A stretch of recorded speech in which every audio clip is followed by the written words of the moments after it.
तज़किया भी मोहम्मद रसूलुल्लाह ने कुरान के ज़रिए किया। अब इसमें सारी नफ़ी हो जाएगी कि हमारे यहाँ ये सूफियों के जितने सिलसिले हैं, बहुत सी चीज़ें बाहर से ली गई हैं।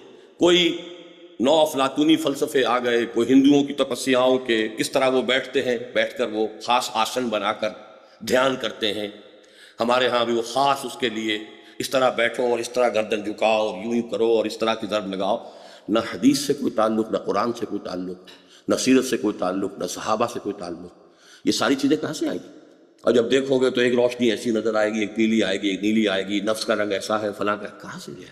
न कुरान से न सुन्नत से। ये तो आया है तो आपके हिंदू फ़लसफ़ों से है कि कुरान ही तज़किया नफ्स का ज़रिया था। इसलिए कुरान खुद कहता है मौइज़तुम मिन रब्बिकुम, तुम्हारे रब की तरफ से नसीहत यही है। वशिफ़ाउन लिमा फ़िस सुदूर, सीनों में जो रोग होते हैं, हुब्बे आजिला का रोग, दौलत की मोहब्बत, ये सारी मोहब्बतों का इलाज वो कुरान मजीद है।